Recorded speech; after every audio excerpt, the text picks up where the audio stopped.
BFM Business et Tech Co présente Tech Co, la quotidienne. François Sorel. Bonsoir à tous, 19h32, merci d'être là en ce jeudi soir. Très heureux de vous retrouver, bienvenue sur le plateau de Tech Co et bienvenue sur BFM Business. À la radio, à la télé, vous le savez, chaque soir on est là 19h30, 21h pour débriefer toute l'actu tech qui est ultra riche en ce moment et ça c'est chouette. Avec ce soir, au sommaire de ce Tech Co, on va revenir sur les résultats incroyables de Google avec des sommes mirobolantes qui vont être investies dans l'IA. On va en parler dans un instant avec nos débriefers qui sont sur le plateau. On parlera aussi d'Alexa. Alors ça, c'est une rumeur assez intéressante. Alexa pourrait être bientôt boostée par ChatGPT. Et oui, suite aux investissements d'Amazon dans OpenAI. Et puis tout à l'heure, en dernière partie de ce Tech Co, on parlera encore de MedTech ce soir avec un robot. Pour soigner un cœur, nous aurons un chirurgien qui a opéré avec un robot, justement, un patient. Il nous racontera cette histoire incroyable tout à l'heure. Merci d'être là, bienvenue. C'est parti pour Tech Co. Tech Co, la quotidienne, le débrief de la tech. Auparavant, opérons à cœur ouvert l'actualité tech de ce jeudi soir. Ouais, bah écoutez, c'est la fin de la semaine, on fait ce qu'on peut les amis. Julien Villeray là, salut Julien. Salut François. Directeur de l'innovation chez EDF, merci d'être là. Merci. Et au-delà de sa casquette d'énergéticien, on va dire spécialiste de Tech Co, auparavant tu étais dans les télécoms et tu t'intéresses d'une manière générale à toute l'actualité tech. À tes côtés, c'est Christophe Honnête. Salut Christophe. Bonsoir François. Senior Advisor chez Seven2, ancien président de Microsoft France et Asie du Sud. Et effectivement, comme chaque soir, toujours avec énormément de plaisir, Frédéric Simotel est là. Bonsoir messieurs, bonsoir à tous. Tu as bien révisé toute l'actualité. À fond. Alors, je ne révise plus que 2 entreprises, Google, OpenAI, puis voilà. C'est ça. Tranquille, Et puis le reste. Tranquille pour la soirée. Et le reste, on le laisse aux autres. Peut-être un petit bout de Tesla un soir. Et puis voilà, exactement. Eh bien, justement, on va parler maintenant de ces publications des GAFAM qui se poursuivent cette semaine, avec notamment, et on le disait, les résultats très solides d'Alphabet. Au dernier trimestre, la maison mère de Google dépasse les attentes, avec notamment un bénéfice net en hausse de 30% pour un chiffre d'affaires, écoutez bien, de 113 milliards de dollars. C'est un record. Et derrière ces chiffres, une transformation profonde. Google n'est plus seulement un moteur de recherche, c'est une boîte d'IA. Anthony Morel nous expliquait tout ça ce matin. Et puis après, bien sûr, on revient commenter tout ça. Oui, on sent qu'il y a vraiment une mue qui s'est opérée. Et d'ailleurs, quand on s'amuse à lire les commentaires de Sundar Pichai, le patron de Google, sur ces résultats, les lettres IA reviennent 69 fois en une page. Je me suis amusé à compter. On en oublierait presque que le métier principal de Google, c'est quand même de vendre de la pub accolée à des résultats de recherche. Alors, j'exagère un petit peu parce que dans les faits, la pub, ça reste quand même la vache à lait de l'entreprise. 82 milliards de chiffre d'affaires au dernier trimestre, que ce soit sur le moteur de recherche ou sur YouTube. Mais avant, j'allais dire, c'était presque une fin en soi. Aujourd'hui, on comprend bien que ces revenus, c'est devenu le carburant pour alimenter la transition vers l'intelligence artificielle. Ils avaient commencé, souvenez-vous, la course un tout petit peu en retard, de manière chaotique face à OpenAI. Clairement, ils ont rattrapé le coup. Aujourd'hui, Gemini compte 750 millions d'utilisateurs mensuels. Ils ont clairement plus à rougir face à ChatGPT en termes de nombre d'utilisateurs, mais aussi en termes de performance. La dernière version Gemini 3, quand on regarde les benchmarks, c'est l'une des IA, voire l'IA la plus performante sur le marché. Et puis, ils ont signé un gros coup avec Apple et le fait d'intégrer maintenant Gemini dans les iPhones pour pouvoir pallier au problème de Siri dans le monde de l'intelligence artificielle, ce qui veut dire que concrètement, d'ici quelques mois, eh bien, Gemini sera installé nativement sur la quasi-totalité des smartphones commercialisés dans le monde. Ça, c'est quand même énorme. Et puis, ils ont 2 gros avantages face à OpenAI. Un, c'est un modèle qui est intégré, c'est-à-dire que Google, aujourd'hui, par exemple, ils dépendent beaucoup moins d'NVIDIA puisqu'ils conçoivent eux-mêmes leur propre puce, leur TPU. Ça, c'est vraiment un gros avantage. Et puis, surtout, fort de ces revenus, eh bien, ils n'ont pas besoin urgemment de monétiser leur intelligence artificielle, par exemple en y ajoutant de la publicité, ce qui est le cas aujourd'hui de ChatGPT. Voilà donc l'analyse d'Anthony Morel concernant ces résultats incroyables concernant Google. Tout va bien chez Google. Ils ont eu quand même beaucoup de ratés au démarrage avec l'arrivée de ChatGPT, où on sentait quand même un vent de panique à l'époque, fin 2022, début 2023, voire même toute l'année 2023 a été compliquée. Et puis, la machine s'est mise en route, les investissements ont suivi et le rouleau compresseur s'est mis en route. Et voilà le résultat. Aujourd'hui, Google reprend sa place de leader dans l'intelligence artificielle de manière assez légitime et indiscutable. C'est-à-dire que personne ne remet en cause cette puissance qui commence sur ses résultats. Allez, Julien. Moi, je peux. Anthony Morel l'a très bien rappelé. D'abord, oui, Google stratégiquement avait un sujet sur l'IA. La réalité, c'est qu'il gagnait toujours beaucoup d'argent. Alors, on parlait des résultats financiers. Ils étaient déjà excellents il y a 3 ans, il y a 2 ans. Bien sûr. Mais Google on avait l'impression qu'ils avaient raté un coche. Quoi. Alors, en tout cas, effectivement, je pense qu'ils avaient raté la productisation, comme on dit, de l'IA. C'est-à-dire le fait de faire un produit, un modèle qui était utilisé par un grand nombre d'utilisateurs. Ce qu'OpenAI a très bien réussi avec ChatGPT. Ça, c'était la marche qu'ils ont ratée. Ils ont sorti un modèle, tout le monde le connaît, Gemini 3, qui est très bon. Et donc, ce qui a donné finalement l'illusion, et peut-être dans les chiffres, la réalité, on y reviendra, qu'ils ont repris finalement de l'avance sur leur adversaire.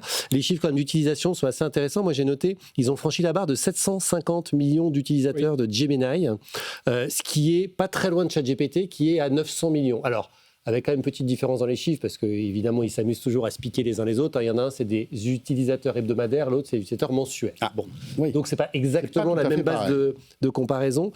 Ils ont décidé d'investir comme des fous, 180 milliards, j'ai envie de dire millions, mais non. Non, ce sont des milliards, monsieur. 180 milliards sur l'année 2026, donc l'équivalent du PIB du Maroc, pour juste vraiment dans les infrastructures d'intelligence artificielle. Et ce qui est aussi, je trouve intéressant, c'est qu'effectivement, c'est une boîte de pub aujourd'hui, parce qu'elle gagne son argent avec ça, un peu avec le cloud, pas avec l'IA, beaucoup avec la pub, mais comme Mark Zuckerberg chez Meta, ils ont réussi à faire quelque chose, c'est qu'ils ont mis leurs investissements IA au service de la pub. C'est-à-dire qu'en fait, ils vendent mieux leur pub, plus pertinente, plus chère, plus efficace, grâce à leur investissement IA. Donc, il y a une forme de cercle vertueux avec l'IA, ce qui est très fort, ce qu'essaye de faire OpenAI en mettant dans son offre gratuite de la publicité, en se disant peut-être que je vais pouvoir monétiser un peu ce que je fais, et en plus s'appuyer sur mon expertise pour rendre les pubs plus performantes grâce à l'IA. On parlera tout à l'heure de cette volonté d'OpenAI de mettre de la publicité dans ChatGPT. Ça a bien fait rire les bien entrepris notamment qui se moquent un petit peu de tout cela avec des publicités. On en parlera dans quelques instants. Ça n'a pas fait rire Sam Altman. Non, ça n'a pas fait rire Sam Altman. Mais je vous invite à regarder les pubs, mais on en reparlera tout à l'heure. Christophe, ton point de vue sur ces résultats ? Ils sont époustouflants.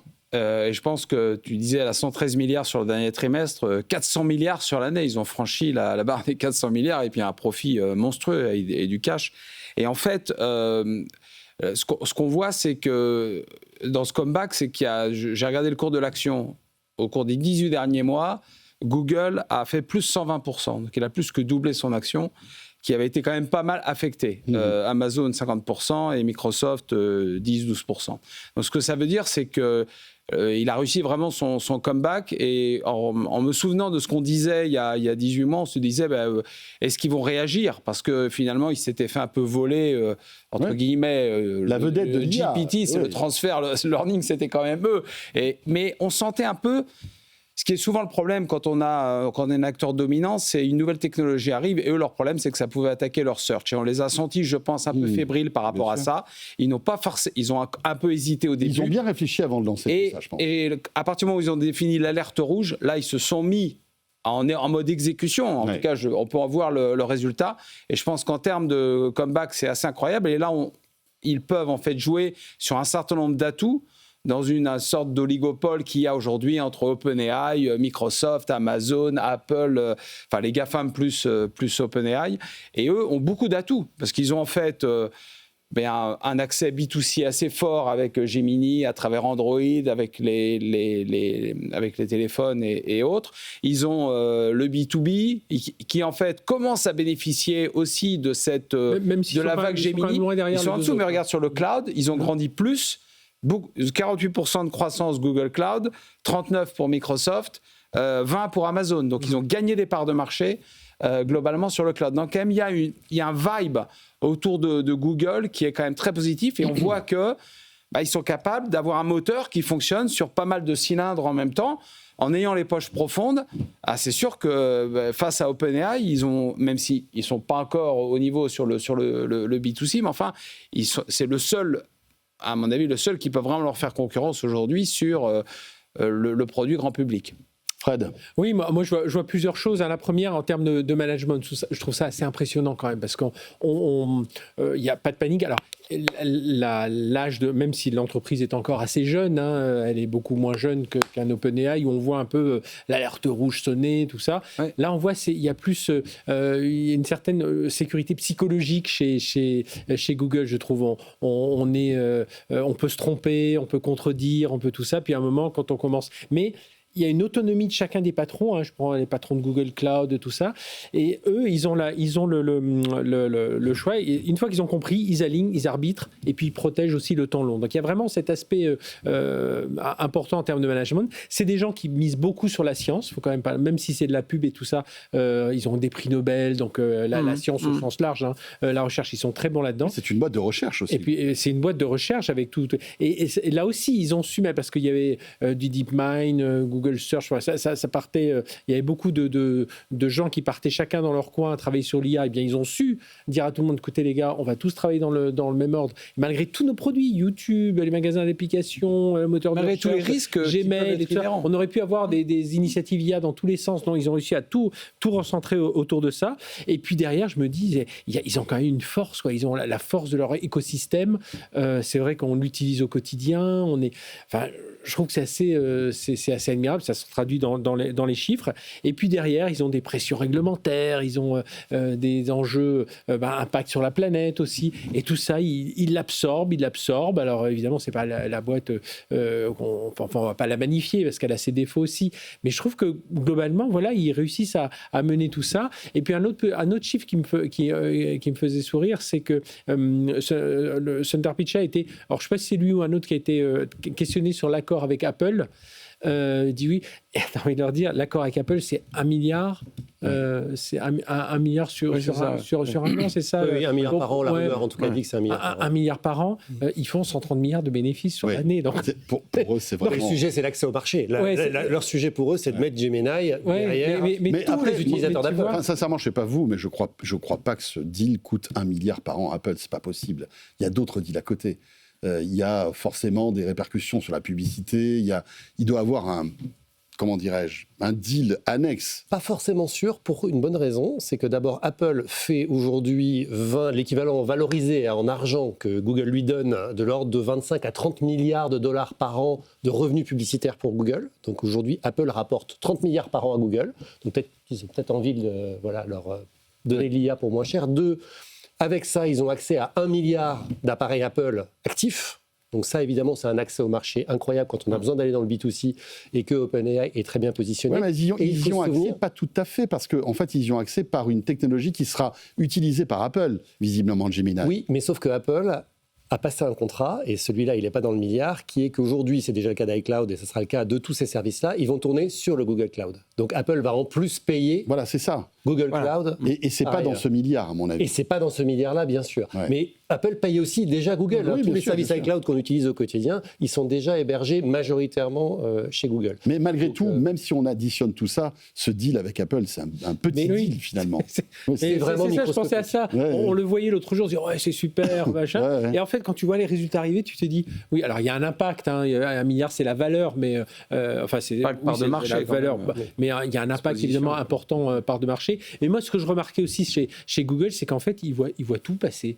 Gmail, la cartographie, la vidéo, un peu ils voient toutes les données passer. Et puis je trouve que c'est une boîte, une entreprise qui est assez admirable aussi dans les ruptures technologiques. Ils ont la vidéo, la cartographie, la messagerie, l'IA générative aujourd'hui. Ils savent s'embarquer dans les vagues, reprendre le lead, on le voit sur l'IA générative, on l'a vu, les navigateurs, ils sont partis après, aujourd'hui c'est Chrome qui est à tel point qu'on veut leur enlever Chrome et leur dire là ça fait beaucoup trop, ils se lancent dans la vie, ils ont racheté YouTube mais ils se lancent dans la vie, c'est quand même assez impressionnant le modèle quoi. Et je pense que ce modèle-là, je reviens sur mon histoire de management, parce que je pense que ça vient aussi d'un chef d'orchestre qui est Sundar Pichai et qui est vraiment le chef d'orchestre, et derrière il a vraiment des hommes clés qui peuvent changer, mais des hommes clés qui sont autonomes, qui savent arbitrer, qui ont la stratégie, enfin la vision en tête. Et puis, et je pense que ça, c'est quelque chose d'important aussi chez Google. Mais est-ce que, chez Alphabet. Juste avant que tu poursuives, petite question à vous trois. Est-ce que on n'est pas malgré tout dans un modèle de publicité qui tourne encore à plein régime chez Google, qui est un peu à bout de souffle. Qu'est-ce qui va se passer ? On en parle souvent, Perplexity, GPT Search, etc., etc. Est-ce que cette transformation de la manière dont on cherche de l'information sur Internet va être bénéfique à Google, et est-ce qu'ils vont autant gagner d'argent avec cette transformation ? C'est ça la question. Très difficile de le monétiser. Néanmoins, ils vont y arriver. Pourquoi ? Parce qu'aujourd'hui, tous les modèles gratuits ont besoin d'être financés et ils sont financés par la pub. Et tous ceux qui ont dit pendant des années, jamais moi vivant, Netflix, jamais moi vivant la publicité sur Netflix. Netflix aujourd'hui fait la majorité de ses revenus avec la publicité de son offre gratuite. Pourquoi ? Parce que c'est le gratuit qui permet de développer le volume. Enfin, c'est pas une offre gratuite, Netflix, il faut la payer. Oui, mais enfin, la Netflix avec pub est à 6 €, je crois. Oui, mais c'est pas gratuit. 15 €. Ce que je veux dire, c'est que l'offre gratuite, ou en tout cas moins chère, permise par la pub, c'est aujourd'hui le modèle souhaité par les consommateurs dans le monde entier. Ça changera peut-être un jour, mais objectivement, les 20 dernières années, ça a été le cas. Et Google a vraiment un avantage concurrentiel que personne n'a. Et c'est pour ça qu'ils peuvent se permettre tout ce qu'ils font. Et je suis complètement d'accord avec tout ce qu'a dit Frédéric. Mais ils ont un avantage concurrentiel. Ils ont la plus grosse infrastructure du monde. Et donc tout ce qu'ils font, y compris dira Apple, viens chez moi. Ils sont chez eux. Milliards de devices, tu vas pouvoir utiliser Gemini chez moi. C'est les seuls à pouvoir dire ça parce qu'ils ont l'infrastructure. OpenAI n'a pas encore l'infrastructure. Ils ont mis des composants, ils fabriquent même leur composants. Non, mais c'est au-delà d'OpenAI, ils ont aussi, même par rapport à d'autres acteurs comme Microsoft ou autres, et c'est peut-être pour ça aussi que je pense qu'il y a une incertitude quand même sur la façon dont va évoluer ce business-là. Mais ils seront en bien meilleure position en étant dominants et en étant offensifs sur le marché qu'en étant défensifs. Et le fait qu'ils décident de mettre 180 milliards d'investissements sur l'année, ce qui est complètement dingue, parce qu'on était déjà ébahis des 80 ou 60 l'unité de mesure maintenant. L'unité de mesure, 180 milliards, on a du mal. Et imaginez ce que ça veut dire d'investissement en data center, en infrastructure sur l'année 2026, avec bien sûr de l'énergie, etc. Bon, on se dit, finalement, ils vont accentuer cet avantage concurrentiel de posséder l'infrastructure de l'IA générative au niveau mondial. Et ce que disait Julien au tout début aussi est important, c'est qu'ils utilisent l'IA partout. Donc le moteur de recherche depuis maintenant toujours. Est dopé à l'IA. Ils l'ont intégré partout et je pense que dans leurs outils d'audience, ils vont mettre de l'IA pour voir comment gagner de l'audience. On le voit, nous chez CMA Média, mais si je prends BFM Business, on travaille sur l'IA dans un domaine de nos métiers journalistes, l'aide à la recherche, les fake news, etc.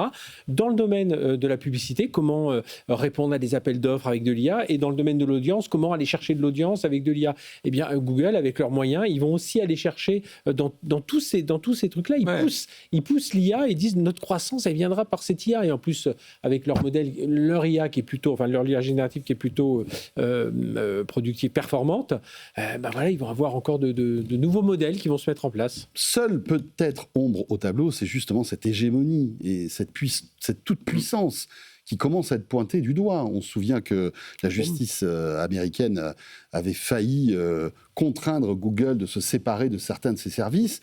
On n'en est qu'au début, parce que visiblement, il y a le département américain de la justice et plusieurs États qui reviennent à la charge contre Google, parce qu'ils contestent la décision d'un juge fédéral qui avait eu lieu il y a quelques mois de cela, qui en fait, laisser tranquille Google.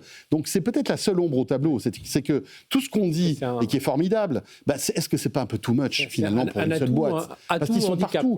Ils sont dans les téléphones, ils sont dans la vidéo, ils sont dans l'IA, ils sont dans le cloud, ils sont dans la recherche. Dans ta voiture. Ils sont dans la voiture, les voitures. Ils sont chez toi. Tu as allumé ta télé, pouf. J'arrive chez moi, il y a Google.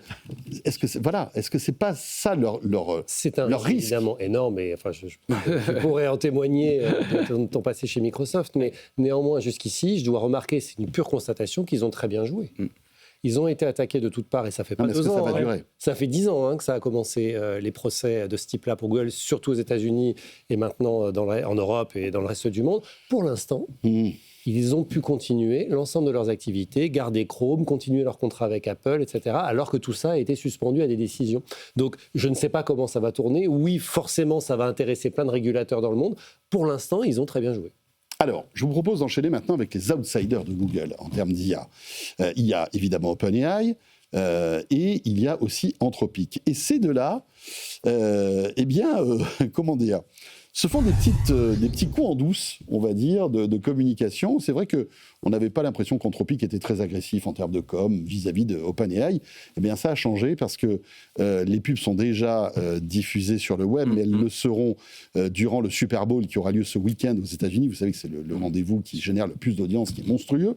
On voit des publicités donc, qui ont été produites par Anthropic, où il y a un humain qui discute avec une IA, et cette IA, elle est incarnée par un humain, mais avec les défauts de OpenAI et de ChatGPT, c'est-à-dire que vous lui posez une question, on voit l'humain qui, pendant 2-3 secondes, sourit bêtement et qui après dit « absolutely » et qui a les mêmes, on va dire les mêmes... For sure. For sure, c'est pas OpenAI. Mais les mêmes, on va dire, les mêmes travers que l'IA d'OpenAI. Et donc, le gars a sa réponse, parce qu'en fait, dans le spot, chaque spot, il y a 4 spots, un humain pose une question à OpenAI, à ChatGPT, qui est incarné par un humain différent. À chaque fois, il sourit bêtement, cet humain, cette IA sourit bêtement. Elle répond avec de la latence, et puis au bout d'un moment, la réponse s'arrête, il y a la publicité qui part. Et Anthropic dit, écoutez, chez nous, il n'y aura jamais de publicité lorsque vous interrogerez votre intelligence artificielle. Et alors, c'est drôle. La publicité part, j'amende un tout petit peu, elle part. C'est pas une pub, c'est pas disconnecté, c'est que la personne se met à faire une pub en fait. C'est-à-dire que et donc c'est le côté très vicieux potentiel de l'IA qui te trompe et qui en fait est au service d'un. C'est-à-dire qu'elle répond à ta question et puis il enchaîne derrière avec une promo et une carte de fidélité, quoi, tu vois. C'est ça. Et alors Sam Altman n'a pas du tout apprécié ça. Je sais pas si vous avez suivi. Il a fait un long tweet en disant que la pub l'avait fait bien rigoler. Bon, alors ça, voilà, ça commence comme ça. Non. Mais après, il tacle un peu Anthropic en disant que bien évidemment, il ne serait pas assez stupide pour faire ce type de publicité dans ChatGPT, que la publicité ne serait jamais intégrée aux réponses de l'IA, mais un peu comme des liens sponsorisés. Et ça, ils l'ont dit dès le début. C'est là où Anthropic est un peu malhonnête. Voilà, et un peu malhonnête. Mais je trouve que c'est un joli coup quand même de com pour Anthropic qui d'un coup déstabilise un petit peu OpenAI, qui n'avait peut-être pas besoin de ça. Finalement, on sait que voilà, tout se joue, hein, les investissements, l'image qu'on peut avoir aussi de ces services. Là, l'image qu'ils vont avoir aux États-Unis, même là, avec le Super Bowl, là, où chacun, une nouvelle marque apparaissent, tiens, il y a un an, ou 2 ans, c'était la crypto qui était en avant. Et alors, je voulais avoir votre avis là-dessus. Quand même, moi, et pardon, je redis ce que j'ai dit tout à l'heure sur Netflix, jamais on fera de la pub. Qu'est-ce qu'on fait ? On fait de la pub et on gagne beaucoup d'argent avec. Samsung, jamais je vais enlever mon port jack pour brancher ses écouteurs dessus. Comme Apple je ne serai pas comme Apple. Et je ne serai pas comme Apple. Bien sûr qu'un an plus tard, ils le font. Donc, ce que je veux dire, c'est que le marché va quand même vers ça. On va voir si c'est vraiment le cas, mais ça y ressemble. Anthropic va avoir besoin de gagner de l'argent, comme tout le monde. Donc, on verra si dans quelques années, on leur ressortira ces pubs en disant « Tiens, c'est marrant, vous avez peut-être changé d'avis. » Après tout, on a tous le droit de changer d'avis. Voilà. C'est rigolo, c'est un peu malhonnête probablement. Oui, c'est un peu malhonnête. Oui, c'est-à-dire que la façon dont la publicité est décrite, elle est un peu caricaturale. Ouais, c'est drôle. Voilà. C'est drôle. Mais c'est vrai que c'est drôle. Mais bon, c'est un peu caricatural et je pense que c'est pas une très bonne nouvelle non plus pour OpenAI qui est quand même beaucoup attaqué en ce moment. Là, on parlait de ses besoins d'investissement. On voit qu'ils sont face à des acteurs qui ont les poches profondes, qui ont, comme je disais tout à l'heure, un moteur qui fonctionne sur plein de temps. Comment rivaliser même avec un Google qui peut quasiment financer les 180 milliards additionnels alors que OpenAI cherche des fonds. On a commenté il y a 15 jours le fait qu'ils ont un peu plus de mal à récupérer ces fonds. Donc c'est sûr que c'est une période un peu plus compliquée pour OpenAI et pour Anthropic, c'est plutôt une période positive où sur le côté IA de confiance, plutôt B2B, générateur de code, il y a des vrais succès, premium. Ils se construisent une image de marque et donc là, avec ça, ils vont probablement gagner en notoriété. Donc voilà, c'est un bon coup, je pense. Après, le risque, parce qu'on a bien compris, ChatGPT, il vise l'échelle, il vise la logique publicitaire à terme. On verra comment ils vont l'intégrer aussi intelligemment. Je pense qu'ils ne vont pas être brutaux, etc. Après, Claude, il faut quand même qu'ils se méfient parce que, alors certes, ils sont mieux implantés. On dit qu'ils sont mieux implantés dans les entreprises. Bon, leur moteur est performant. Mais le côté sobriété, confiance, c'est très bien. Le côté premium, c'est très bien. Faire payer des abonnements plus chers parce que confiance et tout ça. Attention, parce que faire payer plus cher, il y a une masse de Chinois derrière qui arrivent avec des IA open source. On peut parler aussi de Mistral qui peut venir un peu marcher sur leur plate-bande. Et là, c'est pas au même tarif. Donc, il y a un risque aussi. Et c'est pour ça que quand tu dis on verra dans 3-4 ans qui fera de la pub aux au Super Bowl.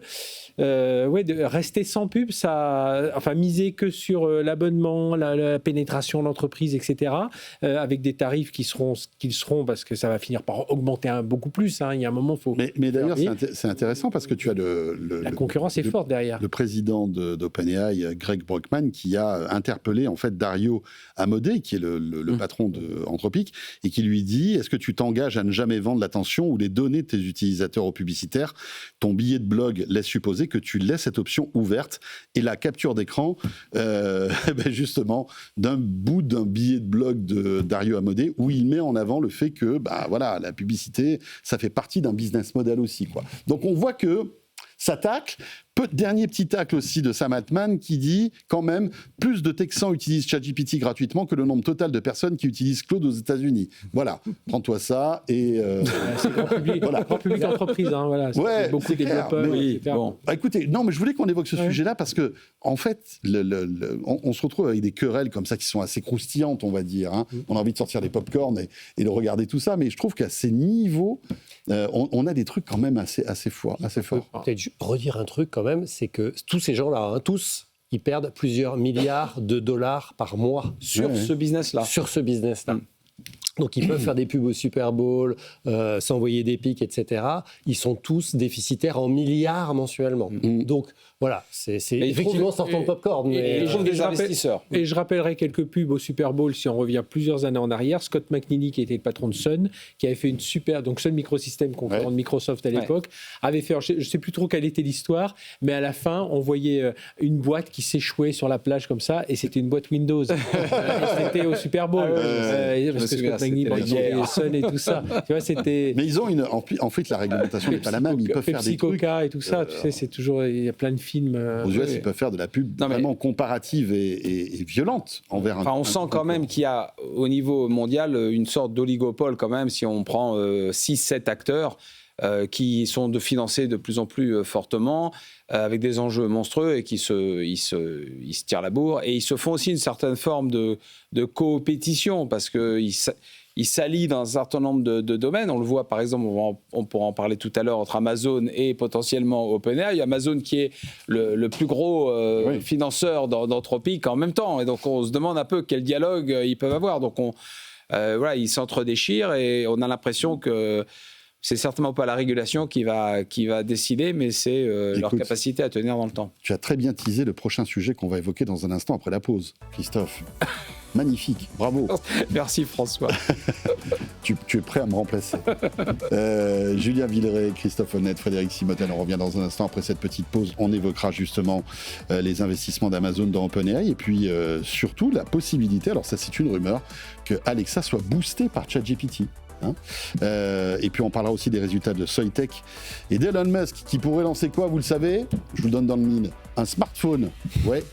Bon, ça, on y croit moyennement. Mais on revient, on vous explique tout ça dans un instant. À tout de suite. Tech & Co, la quotidienne sur BFM Business.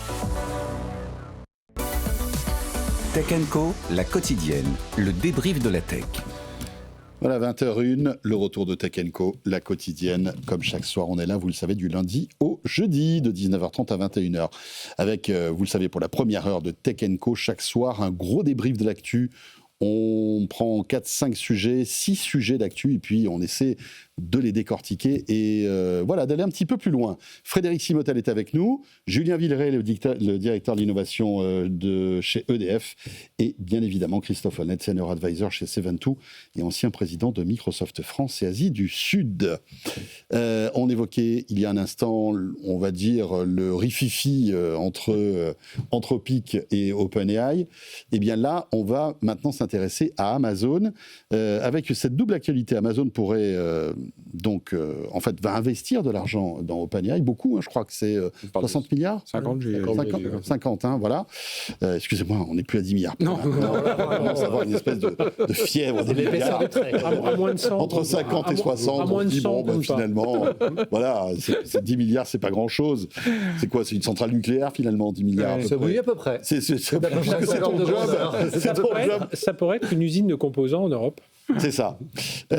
Donc Amazon investit 50 milliards dans OpenAI et par la même occasion, OpenAI pourrait arriver dans Alexa Plus. Vous savez qu'Alexa Plus, c'est le Alexa boosté aux amphétamines qui devrait arriver, qui arrive d'ailleurs ces jours-ci, je crois, en version open pour tous les Américains. Généralisé aux US, oui. Voilà, après une longue période on va dire, de bêta-test pour certains profils qui pouvaient l'utiliser.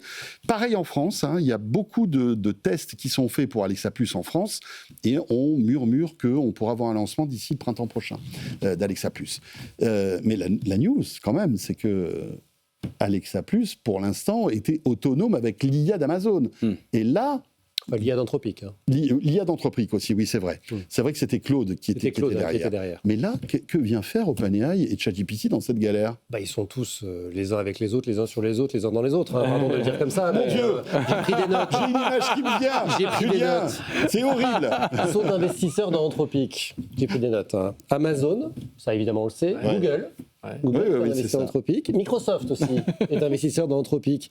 Mais évidemment, donc Anthropic est utilisé par Amazon Alexa, qui pourrait donc, via Amazon, investir dans OpenAI, qui a lui-même comme gros investisseur Microsoft. Et je ne parle pas d'NVIDIA, évidemment, qui a des parts là-dedans avec tout le monde, avec des accords sur les... Donc en gros, à part Google... Personne n'est allé chez Google, tous les autres sont chez tous les autres.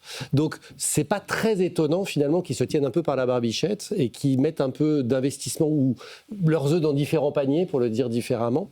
D'ailleurs, Apple a fait la même chose avec Gemini d'un côté et ses propres modèles de l'autre. Et ils sont tous en train de diversifier leurs risques. Microsoft aussi diversifie son risque très largement en s'ouvrant à tous les modèles sur sa plateforme cloud. Donc, j'allais dire, c'est de bonne guerre et c'est plutôt de bonne gestion, j'imagine.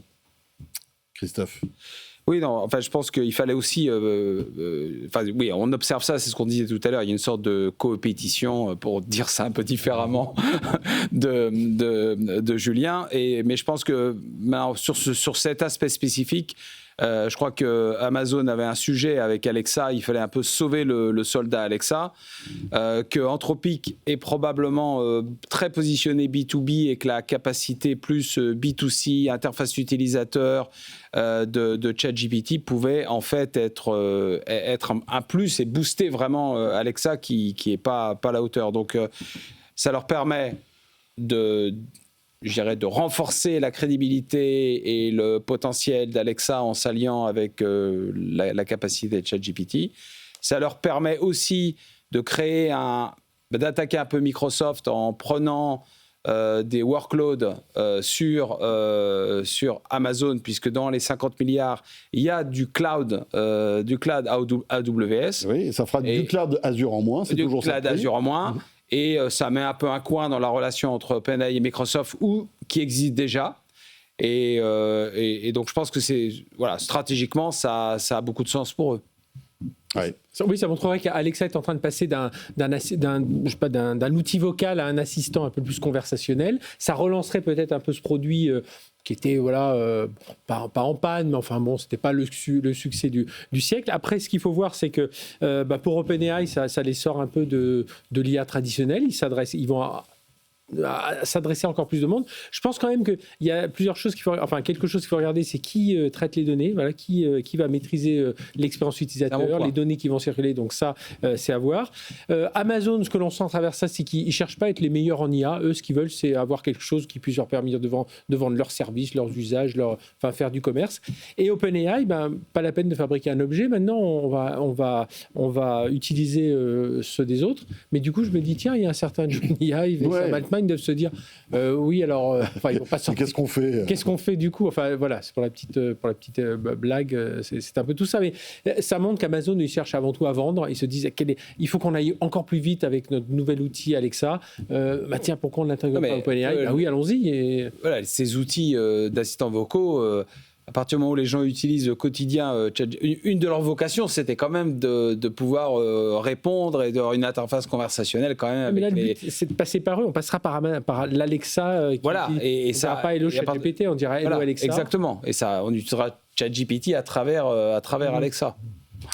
Oui. Je serais curieux de voir les contrats aussi, de voir comment. Oui, alors parce qu'effectivement, si j'achète via Alexa de ChatGPT, j'achète un produit. Qui récupère les données pour entraîner, améliorer les systèmes, etc. Oui, bien sûr. Mais c'est étonnant, toutes ces alliances, etc. Enfin, une chose est sûre, c'est qu'Amazon ne passerait pas alliance avec Google, et on aurait du mal à imaginer que Amazon, par exemple, puisse intégrer Gemini dans Alexa.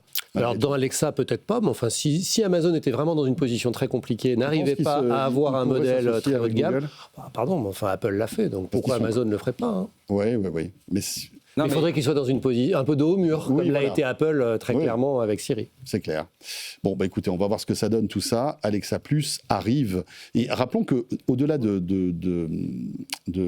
on va dire, de ce qu'on a l'habitude d'avoir aujourd'hui d'un ChatGPT ou d'un Gemini, ces assistants vocaux sont aussi des assistants domotiques. C'est-à-dire que vous allez pouvoir avoir des commandes. Et ça, c'est tout à fait nouveau pour ce type d'intelligence qui va comprendre que en partant de chez vous, eh bien, vous voulez baisser la température de la maison, faire baisser les volets et ouvrir le portail, quoi. Et je pense que ça doit être quand même une intégration un peu particulière qui prend du temps. Et c'est pour ça qu'Alexa Plus met autant de temps à arriver. Et ça sera la même chose avec Siri, puisque Siri aura les mêmes fonctionnalités. Et je me demande si tu n'auras pas carrément même des services premium. C'est-à-dire que tu choisiras un Alexa Plus. Après, on te dira, pour un peu plus cher, vous avez l'Alexa Plus dopé à ChatGPT. Pour un peu plus... Tu vois, peut-être qu'il y a un modèle aussi qui peut être déjà, Alexa Plus est payant, puisqu'il fait partie de l'abonnement Prime d'Amazon. Mais tu vois, vous aurez si tu veux le ChatGPT, on te dira peut-être, enfin, je ne sais pas quelles sont les conditions contractuelles, mais on te dira peut-être, pour $5 de plus, hop, ChatGPT. L'autre élément auquel je pensais, c'est est-ce que finalement ça peut pas être une façon aussi pour ChatGPT d'introduire le commerce dans le produit, avec le fait que comme j'ai mon compte Alexa, j'ai mon compte Amazon et mes recommandations d'achat, je pourrais décider de les faire de façon plus fluide. Parce qu'aujourd'hui, les premières expérimentations, ou en tout cas tests qui ont été montrés, étaient pas très concluant sur ChatGPT. Donc là, il pourrait y avoir aussi un intérêt de s'appuyer sur la plateforme Amazon. Et puis un dernier petit point, on est en train de beaucoup travailler, tout le monde travaille beaucoup sur la voix. Hier soir, tu recevais encore une interview super intéressante, vous pouvez le retrouver en replay de QTI, ce laboratoire. Et là, ça permet aussi que ce soit Alexa, Amazon, /Amazon, que ce soit ChatGPT, de travailler encore plus cette IA intégrée à la voix, parce qu'on sait que ça va être la prochaine évolution, ou révolution autour de l'IA. Allez, on enchaîne, on revient sur notre continent pour nous intéresser à Soitec. Soitec qui a dévoilé hier son chiffre d'affaires du troisième trimestre de l'exercice 2026. C'est pas terrible, baisse de 29% sur un an en données publiées et avec un chiffre d'affaires qui s'élève à 160 millions d'euros. Et pourquoi ? Parce que la demande mondiale de smartphones reste fragile. Les ventes n'ont progressé que de 2% l'an dernier, selon le centre de recherche spécialisé Omdia, qui prévoit une année d'ailleurs 2026 encore difficile. De quoi mettre les fournisseurs en vigilance, notamment ceux très dépendants du secteur, comme Soitec d'ailleurs, qui a publié ses résultats ce matin. Erwan Maurice nous explique tout ça. Un peu plus d'1,2 milliard de téléphones ont été vendus l'an dernier dans le monde, au plus haut niveau depuis 2021, mais toujours bien en deçà des ventes pré-Covid. Un marché du smartphone déprimé qui ne fait pas les affaires de certains fournisseurs dépendants de cette industrie. C'est le cas du français Soitec qui fabrique notamment des composants utilisés dans les téléphones pour améliorer leur autonomie, une technologie qui reste essentielle dans l'industrie du mobile. Mais ses clients, d'une part, ont encore du stock à écouler et d'autre part, ont moins de difficultés aujourd'hui à optimiser eux-mêmes la consommation énergétique de leurs produits, nous dit un analyste. Si Soitec est un peu porté par la demande en intelligence artificielle, cela ne suffit pas à stabiliser les ventes de sa division télécom qui recule de 36% sur un an à périmètre constant, sans compter que le groupe est aussi dépendant d'un autre secteur en décroissance, explique un autre analyste, l'automobile, qui est elle aussi encore peu exposée à l'IA et dont les ventes peinent à décoller. Voilà, Pierre Barnabé qui était l'invité de Good Morning Business ce matin sur BFM Business et qui sera mon invité dans Tech & Co, la quotidienne depuis Barcelone, puisque vous le savez, dans quelques semaines se déroulera le grand salon de la téléphonie mobile, enfin de tout l'écosystème du smartphone et le MWC, donc le Mobile World Congress. Et on y sera, c'est tout début mars. 2 et 3. Ce sera les 2 et 3 mars. Tu y seras aussi, Tech & Co Business, etc. Et donc Pierre Barnabé sera avec nous sur le plateau. On lui posera évidemment toutes ces questions concernant le smartphone, mais voilà, on voit que voilà, c'est plus compliqué dès qu'on est comme ça sur des secteurs, quand on est fournisseur comme ça, on va dire dans une activité qui est en perte de vitesse, quoi, le smartphone. Alors, qui n'est pas en perte de vitesse, qui est mature. Oui. C'est-à-dire que le smartphone, aujourd'hui, il s'en vend à peu près, un renouvellement qui fait que le marché est à peu près mature. Tout le monde, on part du principe que tout le monde a un smartphone. En volume. En volume, pas en valeur. Oui. C'est ça qui est intéressant, c'est que pour les fournisseurs, c'est un problème, parce que le volume ne se développe pas, donc évidemment, les fournisseurs, en plus, il y a de la pression sur les prix, donc forcément, eux, vendent moins et vendent moins cher. Par contre, en valeur, il faut regarder les résultats d'Apple de la semaine dernière, ils ont fait leur plus gros chiffre d'affaires ever, et ils ont fait, je crois, sur les iPhones, plus 20 ou 30% en valeur. Donc, les fournisseurs de smartphones qui arrivent à les vendre cher, c'est-à-dire pas les marques bas de gamme, arrivent à s'en sortir très très bien en augmentant les prix, et on voit bien que les prix des produits augmentent chaque année de façon très importante. Par contre, effectivement, les fournisseurs souffrent. Ouais. Christophe ? Oui, d'abord, je pense qu'il faut voir, c'est que Soitec, eux, ils ne sont pas positionnés au même endroit dans la chaîne de valeur. Si on considérait que les data centers étaient des autoroutes, eux sont les fournisseurs de bitume. Donc, ils sont très en amont. Et ils sont soumis effectivement à des cycles. Alors sur le marché du mobile, ils ont eu aussi un autre vent contraire qui est le surstockage qu'il y a eu post-Covid et qui fait qu'en fait, eux, pour rappeler ce qu'ils font, je ne suis pas un grand spécialiste, mais ils vendent, comme je disais, le substrat et les plaques qui permettent de développer les chips. Et en fait, il y avait un surstockage. Et évidemment, ça, allié au fait que le marché, il est mature et il ne se renouvelle pas en volume autant qu'on pouvait penser, finalement, ça plonge.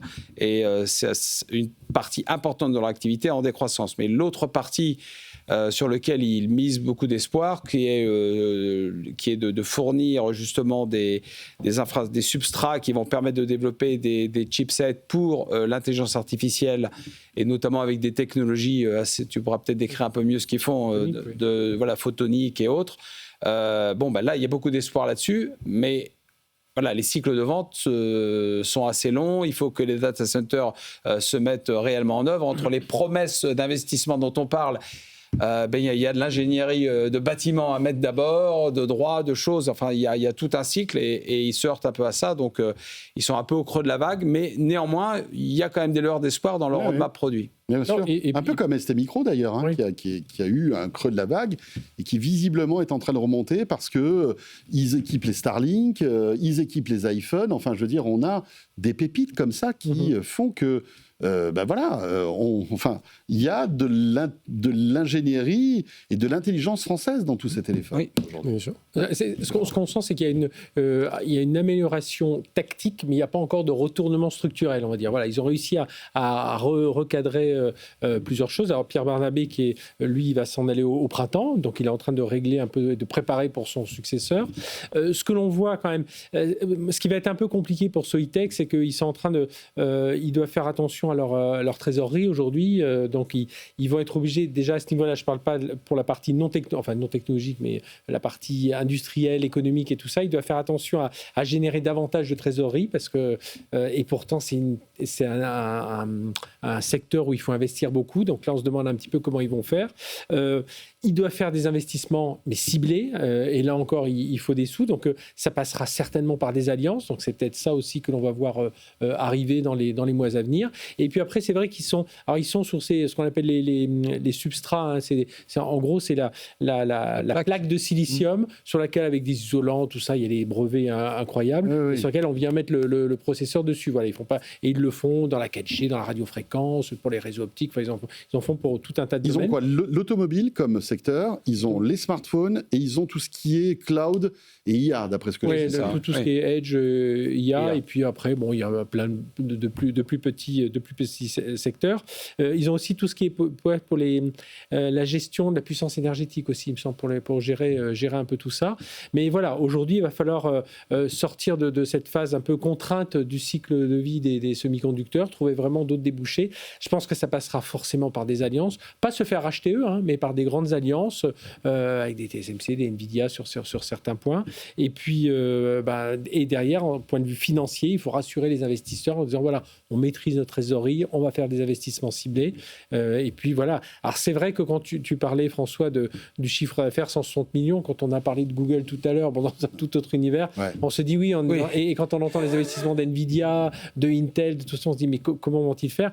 Non, ils ont un positionnement qu'il faut qu'ils conservent, conserver leurs clients clés, et puis comme ça, essayer de se développer. Peut-être dire que la fin d'année était quand même meilleure que le reste de l'année. C'est-à-dire qu'ils ont fait un dernier trimestre de bonne qualité. On l'a pas dit. Ça, je le dis parce que positive. La situation financière s'est améliorée, mais voilà, le dynamisme est encore un peu à retrouver. C'est vrai que quand on voit le degré d'innovation, les technologies sur lesquelles ils sont, le fait qu'ils se fournissent à des acteurs qui investissent par milliards ou finalement même 10 milliards, on considère que c'est l'épaisseur du trait, et que font 600 millions de chiffre d'affaires, quelque chose comme ça sur l'année, et ont besoin de peut-être je sais pas, quelques dizaines ou centaines de millions d'investissements et qu'ils ont du mal à les trouver, on a un peu de mal à comprendre. Il y a un point important quand même, c'est tout l'aspect, parce qu'aujourd'hui on parle beaucoup de souveraineté, de dépendance technologique, et ça je pense qu'il faudrait que les industriels aussi européens comprennent ça, parce que la concurrence est vive pour Soitec. Je crois que c'est des Chinois. C'est des Chinois, les concurrents. Je crois qu'il y a un Japonais, il y a un Allemand aussi.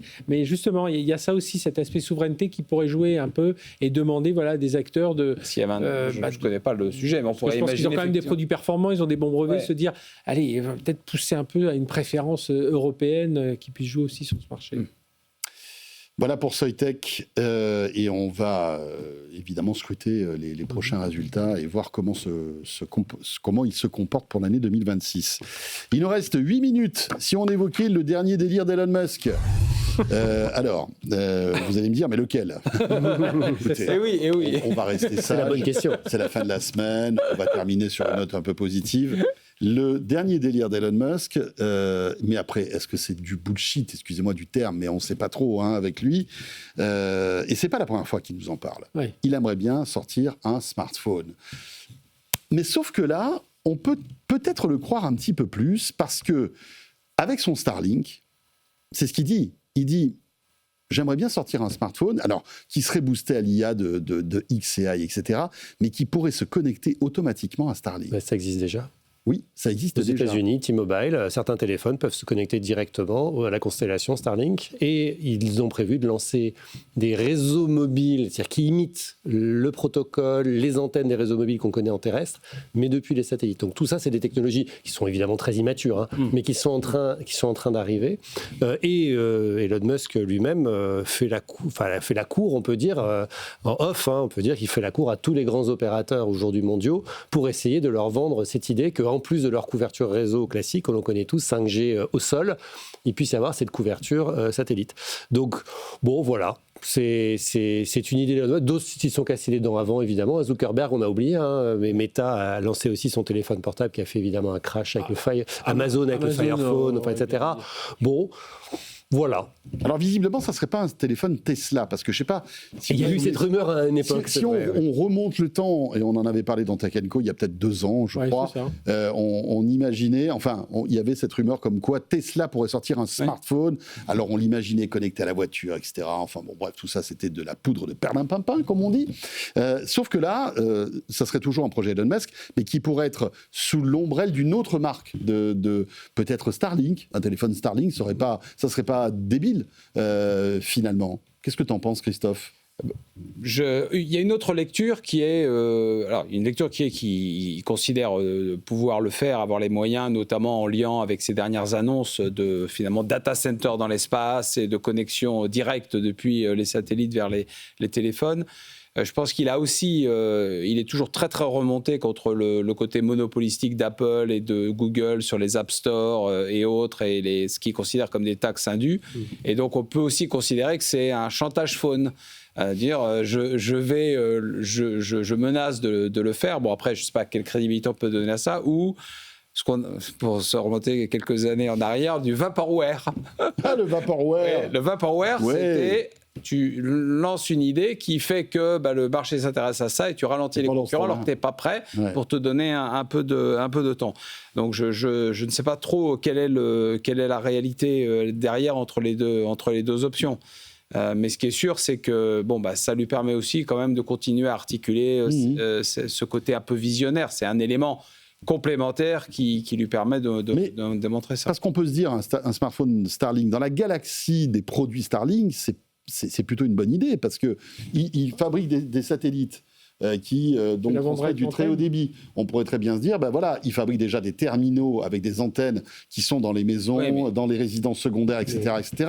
pourquoi ne pas sortir un terminal qui sera un téléphone qui bénéficierait des dernières technologies, qui serait peut-être même encore mieux optimisé que les iPhones, etc., et les partenariats qu'il y a avec T-Mobile, puisque c'est sa propre technologie, il pourrait peut-être, tu vois, profiter de justement... Mais quel client va l'acheter ? C'est ça la question. Quelle est la valeur ajoutée pour le client et quel client va l'acheter ? Mais oui, mais bon, sachant que distribuer de façon mondiale... Alors les fabriquer déjà, c'est un enjeu absolument considérable, mais les distribuer, c'est un enjeu encore plus considérable. Demandez à Google qui essaie avec le Pixel Phone, Google, le fameux Google, incroyable, dont on parle depuis le début, qui n'arrive pas à fourguer plus de quelques millions de Pixel Phone par an, alors qu'il y a investi pour le coup des dizaines et des dizaines de milliards depuis ça va être une dizaine d'années maintenant. Donc c'est évidemment pas simple, c'est évidemment pas facile. Et autant Starlink, je crois vraiment qu'il arrive à se faire cette réputation Starlink Inside, comme on a eu le Inside Inside à une époque, c'est-à-dire que quand je vais prendre l'avion, je vais regarder s'il y a une connexion Starlink. Ça va être une vraie valeur ajoutée. Mais ça restera le Wi-Fi Air France, simplement c'est le Wi-Fi Air France avec Starlink. Et là, tout d'un coup, ça prend une valeur énorme. Donc peut-être que le Pixel Phone avec Starlink, ça a de la valeur. Le Starlink Phone, j'ai du mal à y croire. Quel serait le système d'exploitation Déjà, c'est ça. Non, mais c'est ça, l'écosystème, parce que, alors on peut dire, en fait, non, c'est révolutionnaire, c'est-à-dire que on oublie les App Store, tout ça, maintenant, tout est AI-based, et donc je parle à mon téléphone d'une façon, et en fait c'est l'IA qui me délivre les services dont j'ai besoin. Enfin, il peut essayer d'articuler une vision un peu différente, parce que si c'est pour licencier Android à Google, c'est pas l'idée. Donc il y a aussi une vraie question de quel écosystème je crée et comment je peux faire émerger non seulement un téléphone dans la main des utilisateurs, mais en plus un nouvel écosystème. Ça fait beaucoup de challenges. Même pour Musk, ça fait beaucoup de challenges. C'est là le lien avec Tesla, parce qu'il y a un OS Tesla qui tourne. Mais il n'y a plus d'humains dans les Tesla, là. Non, mais peut-être qu'il utiliserait l'OS Tesla pour développer derrière. Après, comme tu dis, le direct to sell, ça existe déjà. Il faut des liens avec des partenariats avec des opérateurs et tout ça. Ça existe déjà. Tu as dit autre chose tout à l'heure, le marché du smartphone est saturé.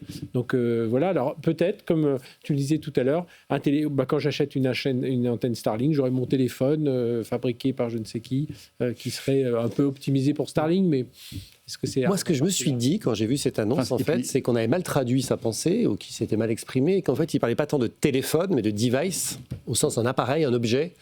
Et là, pour le coup, ça peut devenir intéressant, parce que quand on regarde OpenAI, qui est en train de créer ce fameux device dédié à l'IA, on ne sait pas ce que c'est. Est-ce que c'est des oreillettes? Est-ce que c'est un stylo? Est-ce que voilà, quelque chose qu'on aurait toujours sur soi et qui a cette intelligence intégrée, qui est connecté au reste du monde?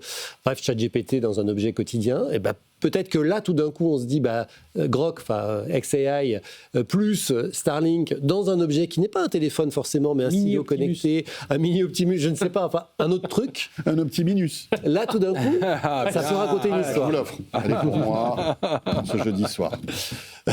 Non, mais encore une fois, moi, je me dis, bon, pourquoi pas, mais encore une fois, c'est une attaque quand même directe envers les opérateurs télécoms, cette histoire-là. Parce que moi, c'est ça qui et à chaque fois, ça avance, quoi. Ça tape. Lui, pour lui, ça y est, il imagine, alors que ce soit un écran de fumée, un leurre, on ne sait pas, mais dans son esprit, c'est un téléphone connecté à Starlink. Et il ne parle même pas d'opérateur télécom. Et ça, c'est quand même une petite révolution. Alors ça, je suis complètement d'accord. Je pense que mais ça, c'est sa vision depuis le début avec Starlink, c'est qu'à un moment ou un autre, il va désintermédier, il va essayer de désintermédier complètement les opérateurs. T-Mobile était comment dirais-je, le chaînon entre sa technologie et le client, mais demain, il n'y aura plus de T-Mobile. Demain, tu mettras en route ton téléphone et tu auras une eSIM qui te dira tiens, tu as Orange, peut-être plus SFR, mais on verra, Free, Bouygues et Starlink. Je crois que ce qu'il cherche à faire, c'est inverser la proposition, c'est-à-dire pas de dire je suis abonné à Orange, SFR, Bouygues, et en plus j'ai une connexion Starlink. Je pense que son souhait, c'est de dire j'ai une connexion Starlink et en backup. J'ai une connexion terrestre avec un des opérateurs, voilà. Et c'est probablement ça sa vision. Et ce qui va y arriver, je ne sais pas, mais en tout cas, quand il veut quelque chose, c'est pas toujours une réussite économique au bout, mais quand il veut quelque chose, il y arrive quand même. Donc autant le téléphone, j'y crois pas, autant ça, moi je suis complètement d'accord, c'est un vrai risque pour les opérateurs. Mais je pense qu'en réfléchissant, tu as raison, parce que évidemment, il est quand même pas, il est quand même pas fou. Un petit peu quand même. Enfin, dans son genre. Il a dans son genre. C'est un original. Il va pas se lancer, lire la lecture première, de se dire il va se lancer dans le téléphone, non. Et comme tu dis, c'est trouver une sorte d'écosystème de choses où on va relier, puis on reliera la voiture, au satellite, et puis après on ira encore plus haut, donc c'est vers là qu'il faut aller creuser. Alors, écran de fumée, ou véritable annonce. On verra bien tout cela. Merci beaucoup à tous les trois. Merci Julien. Merci. Directeur d'innovation chez EDF, Frédéric Simotel, journaliste à BFM Business, et Christophe Holnet, senior advisor chez Seven2 et ancien président de Microsoft France et Asie du Sud. Merci à tous les trois. Et puis ce débrief, bien sûr, sera disponible en podcast et en replay dans quelques minutes. Mais vous restez là, car on n'en a pas terminé. Dans un instant, on s'intéressera au progrès de la MedTech et ce robot qui arrive à opérer un cœur. Et on recevra le directeur, le docteur Aurélien Vallée, dans un instant. Et puis, deuxième actu, ce sera notre rendez-vous Banque des startups LCM avec Fabrice Marcella en tête, qui viendra nous présenter les 2 startups qu'il a choisies pour nous ce soir. Voilà le sommaire et surtout, vous restez là. Dans un instant, c'est Léa Benaïm qui nous rejoint pour le Tech Flash. À tout de suite. Tech & Co, la quotidienne sur BFM Business. Tech & Co, la quotidienne, Tech Flash. Voilà, très belle soirée. Merci d'être avec nous. Il est 20h30 et comme chaque soir, le condensé de l'actu tech du jour, c'est le Tech Flash. Et c'est avec Léa Benaïm. Bonsoir Léa. Bonsoir François et bonsoir à tous. Et à la une, Google est prêt à prendre sa revanche sur OpenAI. Le géant vient d'annoncer un investissement de 185 milliards de dollars, une enveloppe qui devrait être quasi exclusivement consacrée à l'IA, avec un seul objectif, bien sûr, devenir leader du secteur dans les prochains mois et ainsi dépasser ChatGPT. Aujourd'hui, Gemini compte 750 millions d'utilisateurs mensuels et se rapproche dangereusement des 900 millions de son principal concurrent. Toujours dans l'IA, ChatGPT pourrait bientôt être intégré dans l'assistant vocal d'Amazon Alexa+. Jusqu'ici, c'était l'IA d'Anthropic Claude qui était utilisée pour faire fonctionner l'assistant. Un partenariat qui devrait accompagner l'investissement d'Amazon dans OpenAI estimé à 50 milliards de dollars. Et l'entreprise de Sam Altman pourrait également utiliser les puces d'IA et la puissance de calcul du géant américain dans le cadre de cet accord. Pourquoi ça rigole, Léa? Parce que je sais que Fabien, dans votre oreillette, vous rappelle d'être avec ça. Moi. Exactement, mais alors je que connais je suis totalement... Je bois vos paroles. C'est rigolo de se vous voyez alors qu'on se tutoie dans la vie. En plus, oui, c'est assez amusant. C'était Fabien et toi. Voilà. Spotify, donc, qui veut synchroniser livre et papier et livre audio. Oui, la plateforme de streaming lance Page Match, une fonctionnalité qui permet de passer automatiquement de la lecture papier à l'écoute audio. Le principe est simple, vous prenez en photo la page où vous vous êtes arrêté dans le livre physique et l'audiobook reprend exactement au même endroit sur Spotify. En parallèle, le géant suédois annonce aussi un partenariat surprenant avec bookshop.org pour pouvoir acheter des livres physiques directement sur son appli. Et puis une conséquence directe de la pénurie de composants, Valve annonce le report de la sortie de sa Steam Machine, ce mini PC tant attendu, pensé pour jouer aux jeux vidéo sur une télévision. L'entreprise a reconnu publiquement sur son blog que les tensions sur le marché de la RAM l'obligent à revoir son calendrier et surtout son prix. À l'époque, les estimations tournaient autour de 700 à 1000 $. À ce stade, ce sera donc beaucoup plus. Et enfin, le rendez-vous est pris. GTA 6 sortira bien le 19 novembre prochain. Tech2 Interactive, la maison mère de Rockstar Games, l'a confirmé cette nuit à l'occasion de son bilan financier. Le jeu sortira d'ailleurs en physique et en numérique à la même date. Une annonce qui met fin à un suspense interminable. 13 ans se sont écoulés depuis la sortie du dernier opus, GTA 5. Et pour finir, c'est un autre rendez-vous qui arrivera, celui-là, beaucoup plus tôt. C'est De quoi je me mail, votre rendez-vous tech du week-end, à retrouver en avant-première dès demain midi en podcast sur toutes les plateformes et en vidéo sur la chaîne YouTube de BFM Tech. Et pour les plus patients, demain 21h30 sur l'antenne de BFM Business. Et au programme cette semaine, LG qui, après Sony et TCL, abandonne à son tour la 8K. On écoute un extrait.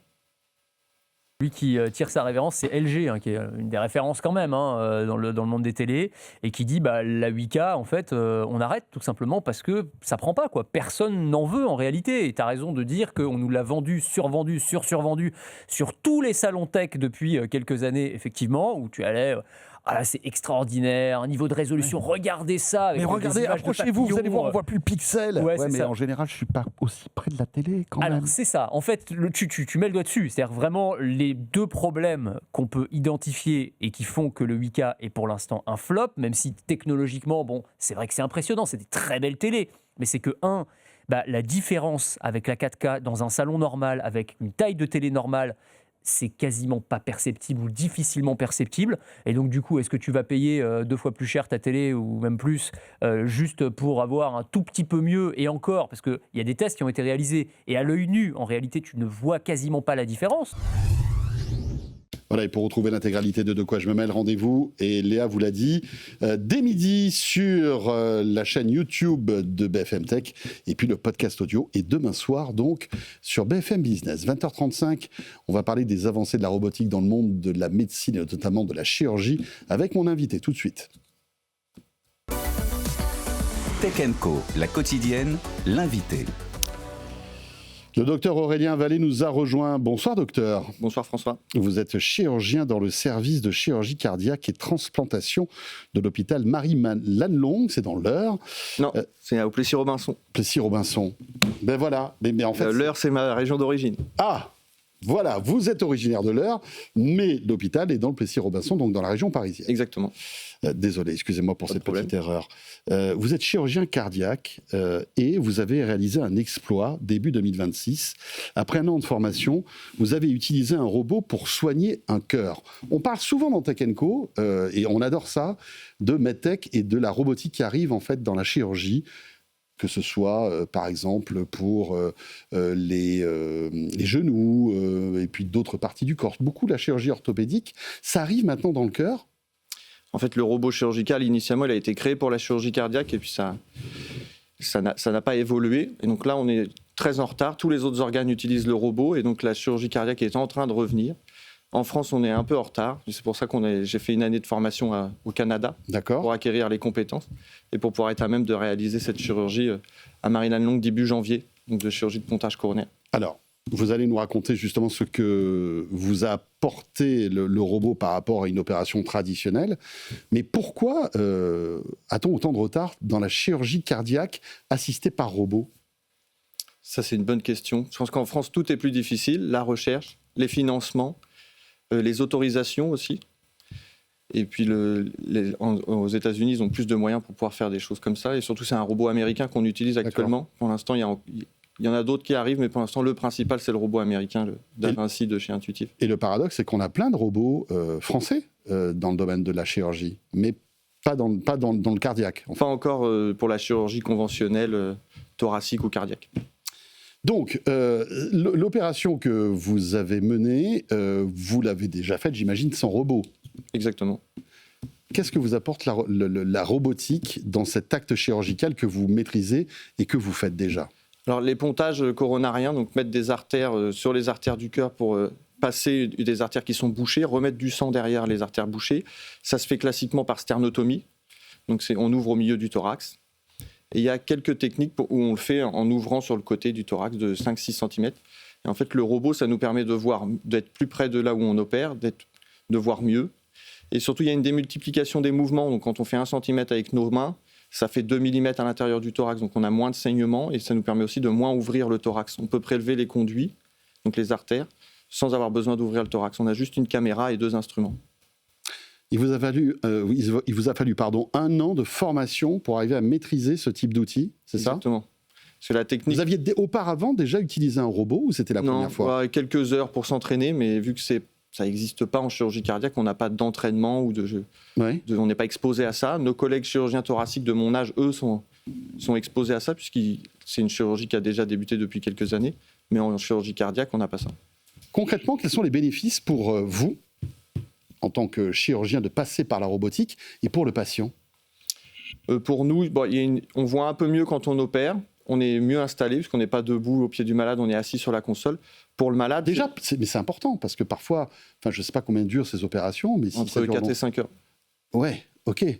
On est mieux installé assis, non ?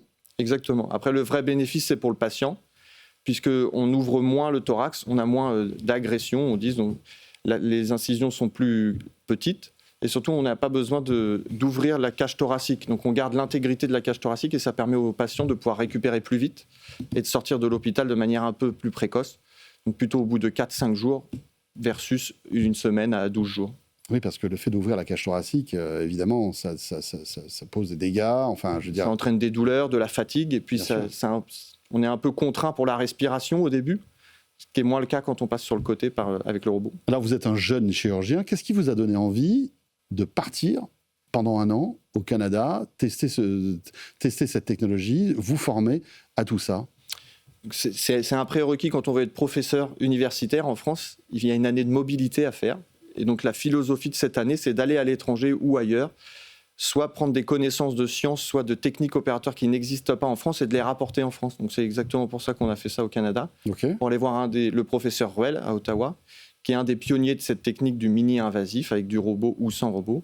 Et donc de pouvoir rapporter la technologie en France et la technique opératoire, ce qu'on a pu commencer.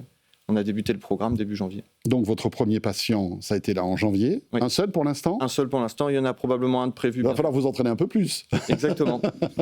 Mais on a des simulateurs. J'ai rattrapé le retard entre deux. Mais il y a des simulateurs dans la console de robot pour permettre d'avoir des heures de vol comme un pilote. C'est dingue. J'allais effectivement faire cette analogie avec un pilote de ligne. C'est quasiment comme... Il y a le robot, on a tout le livre opératoire, on a les heures qu'on a passées dessus, on a les scores, on a la progression. Et on peut opposer ça avant de commencer directement sur le patient. C'est comme le pilote de bord qui s'entraîne avec son simulateur.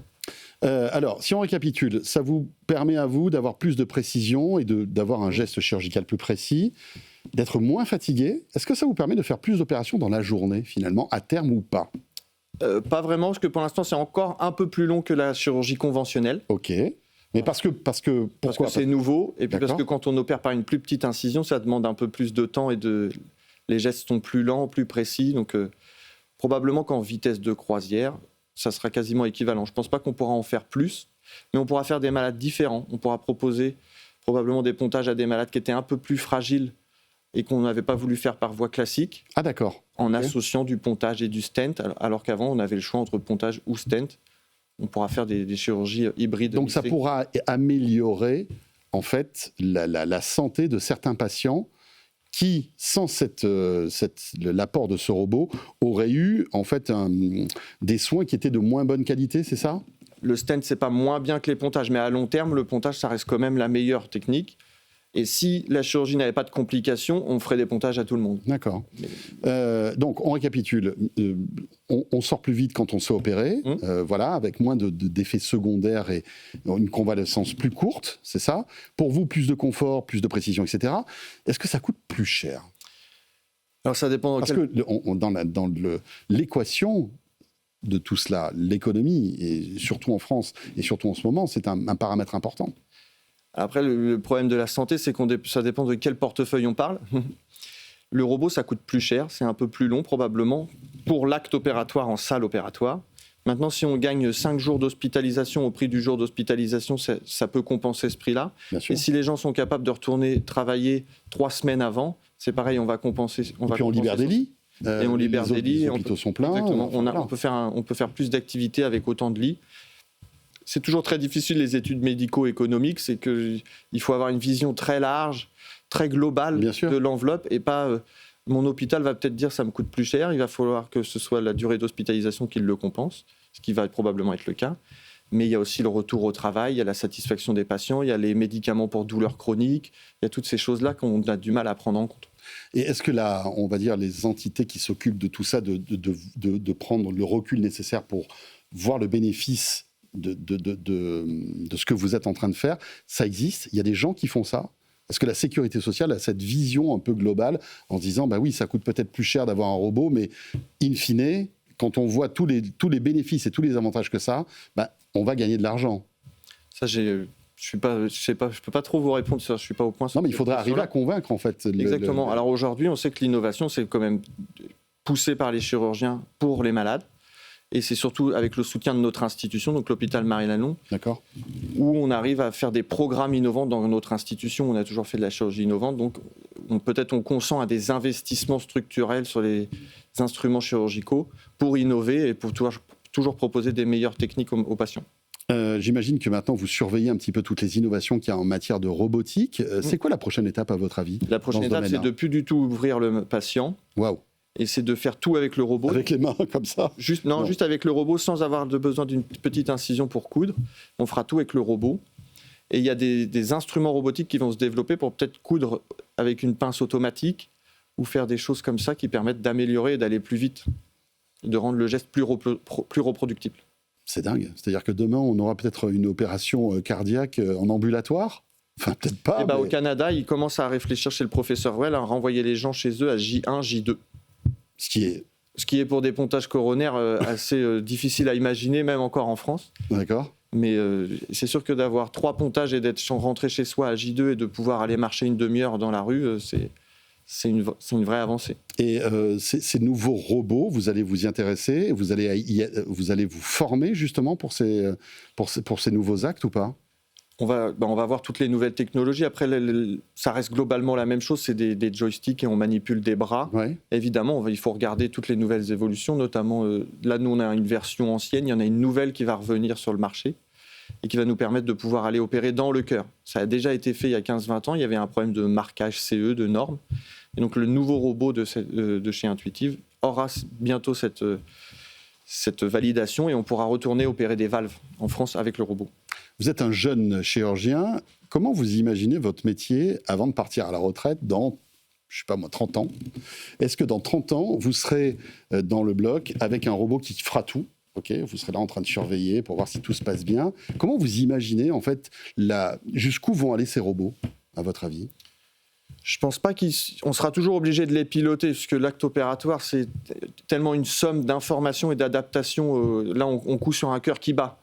Je ne suis pas sûr qu'il y ait encore des logiciels qui soient capables de s'adapter à un cœur qui bat en temps réel, et avec tous les paramètres qui vont avec, de prise de décision, d'urgence et de choses comme ça. Je pense qu'on fera de plus en plus de chirurgie mini-invasive. Je pense qu'on fera de plus en plus d'actes et que les malades pourront rentrer chez eux de plus en plus rapidement. Maintenant, il y a aussi la cardiologie interventionnelle qui se développe, où on remplace plein de choses sans ouvrir par les artères. Et donc, je pense qu'on aura des malades très jeunes à qui on voudra faire une chirurgie peut-être par voie classique, mais pour une durée d'outcome, donc de 15-20 ans, des résultats qui durent 15-20 ans. Okay. Et on aura les malades plus compliqués, avec des pathologies plus lourdes, qu'il faudra aussi faire par voie classique, et qui seront plus fragiles et plus difficiles, et avec un niveau de technicité bien plus important. C'est ça, il y aura certaines personnes qui seront éligibles à ces nouvelles technologies et d'autres pas. Exactement. C'est ça. Merci beaucoup d'être venu sur le plateau de Tech & Co. Et vivement la deuxième opération. Elle est déjà programmée ou pas? Elle n'est pas programmée, mais elle est dans les tuyaux. Elle est dans les tuyaux, très bien. Et pendant ce temps-là, vous simulez. Exactement. Vous êtes en simulateur. Docteur Aurélien Vallée, donc chirurgien dans le service de chirurgie cardiaque et transplantation de l'hôpital Marie-Lannelongue, au Plessis-Robinson, exactement. Merci beaucoup. Merci. Et tout de suite, direction la rédaction de BFM Tech, comme chaque soir. Tech & Co, la quotidienne. La chronique BFM Tech. Kesso Diallo nous a rejoint sur ce plateau. Bonsoir Kesso. Bonsoir. Et tu vas nous parler d'Anthropic qui s'est moqué de l'arrivée des pubs dans le ChatGPT. C'est assez savoureux. Oui, on le rappelle, depuis quelques temps, OpenAI teste des publicités dans ChatGPT et Anthropic a trouvé un moyen original de se moquer de son concurrent. En fait, pendant le Super Bowl, il va diffuser des publicités pour montrer à quel point l'arrivée des pubs dans ChatGPT va détériorer l'expérience des utilisateurs. Ces vidéos, elles sont déjà en ligne et elles sont très drôles.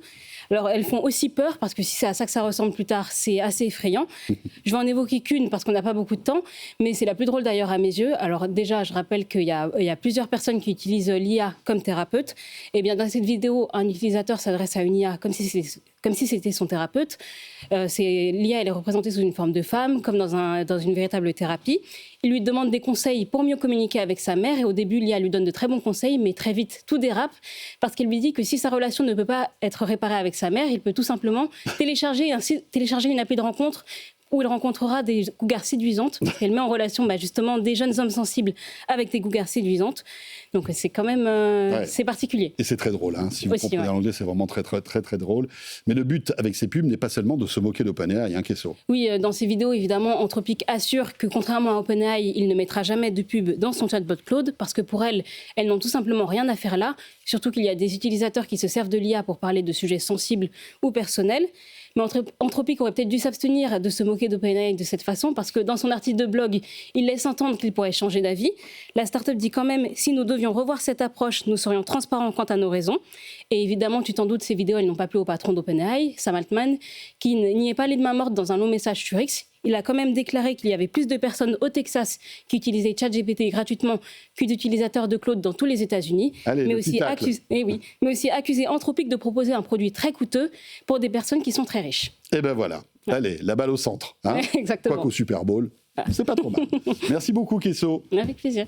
Si vous voulez en savoir plus, direction la rédaction et le site de BFM Tech. Allez, on va retrouver notre rendez-vous des banques de start-up LCL avec nos invités, Fabrice Marcella qui nous rejoint.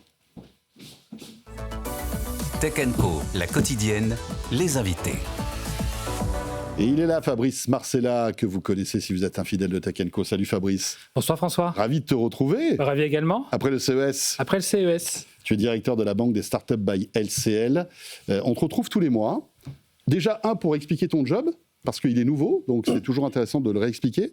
Et puis, surtout, tu sélectionnes pour nous 2 startups que tu accompagnes. Oui, que j'accompagne sur un sujet un peu particulier ce soir. Le sujet, c'est le secteur de la Sportech. Alors pourquoi j'ai choisi ce secteur ? C'est un secteur qui est extrêmement dynamique. C'est pas uniquement parce qu'après Las Vegas, on a peut-être un petit peu pris de poids et qu'on se prépare. Tu avais parlé que la nourriture n'était pas terrible. Voilà, c'est ça. Mais non, c'est aussi parce que c'est un des relais de croissance aujourd'hui de la French Tech.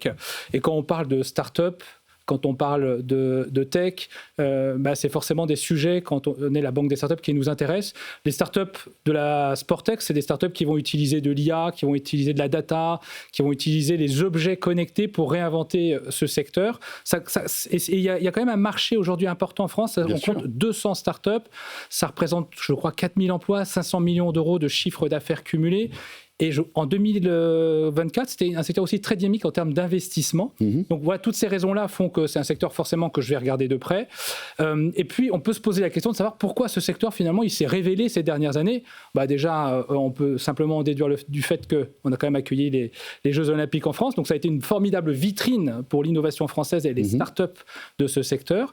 Il y a un deuxième élément aussi, je trouve très marquant. Il y a beaucoup d'anciens sportifs, et peut-être qu'on pourra en parler avec nos invités, c'est qu'il y a beaucoup d'anciens sportifs de haut niveau qui investissent dans les startups, qui montent des fonds d'investissement, qui montent même voir leurs propres startups. On pense à Tony Parker, on pense à Raphaël Barran et plein d'autres. Donc ça, à la fois, ça crédibilise, je trouve, l'entrepreneur qui se lance sur le sujet quand il a un investisseur professionnel, en tout cas un ancien athlète, et ça vient booster en tout cas la dynamique sur ce marché. On est un secteur très dynamique quand on se compare. En Europe, on est quand même la France, c'est le 3e pays le plus dynamique sur le sujet de la Sportech, après l'Allemagne et les Royaumes-Unis, mais nul doute qu'on va les rattraper. En tout cas, c'est tout l'effort qu'on essaye d'avoir quand on s'appelle la Banque des startups en association, en plus avec la Sportech, qui est une association de startups, pour faire en sorte de faire quoi ?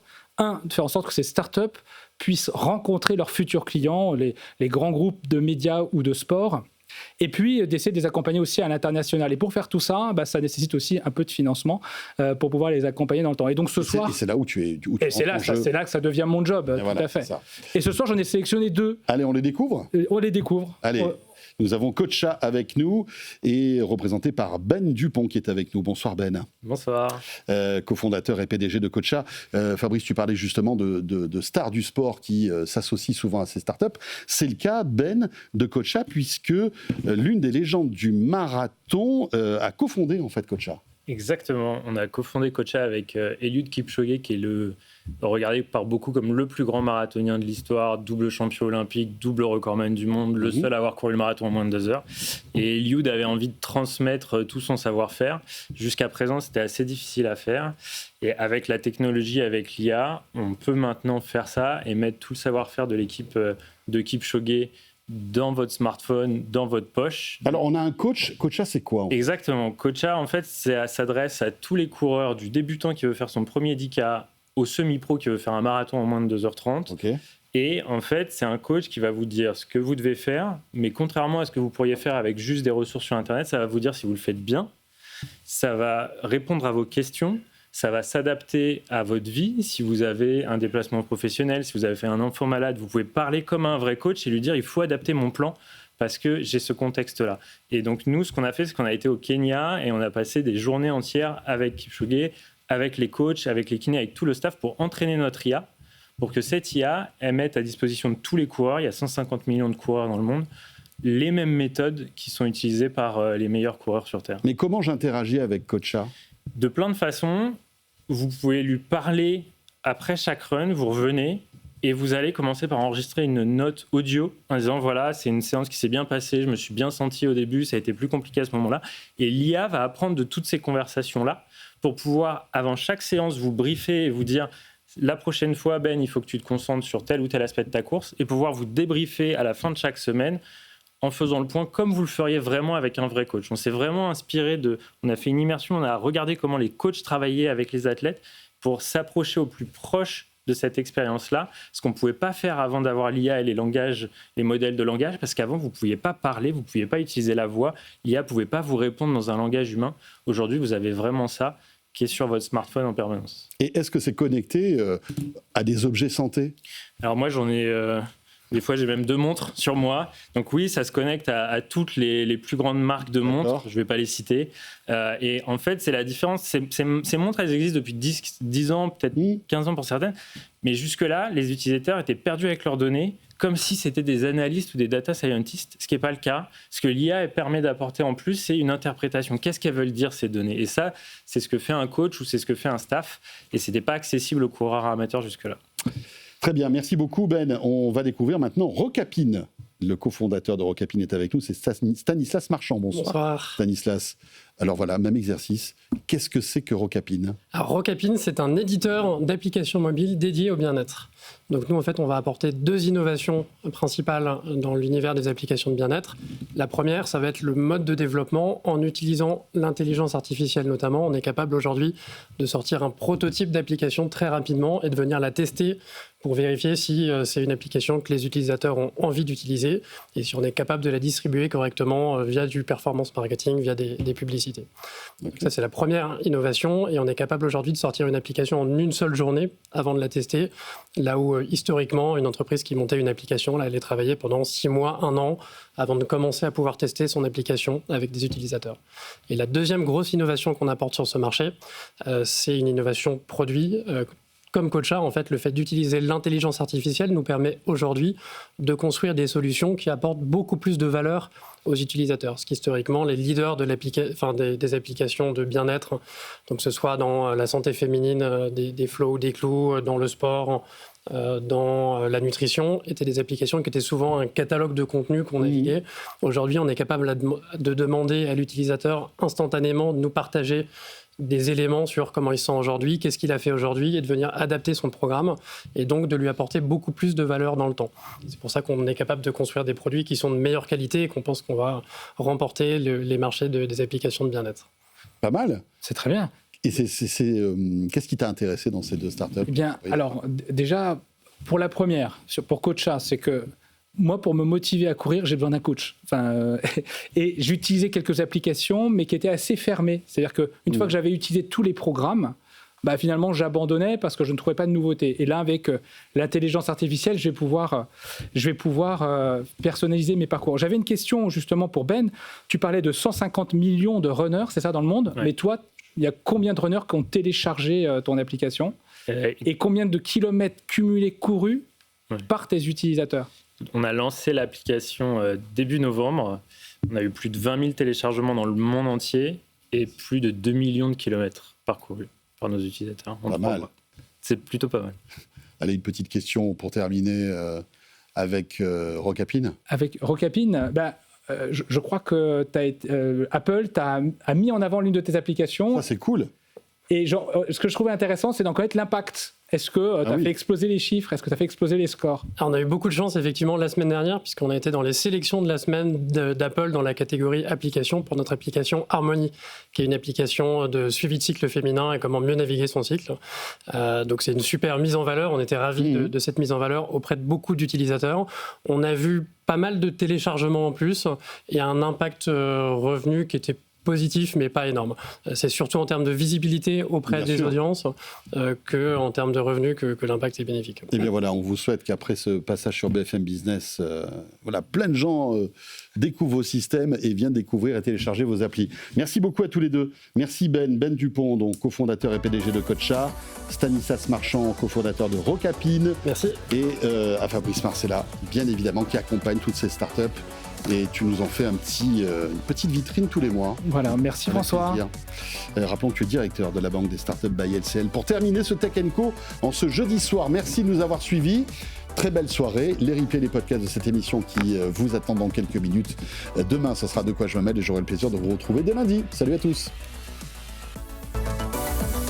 Tech & Co, la quotidienne sur BFM Business.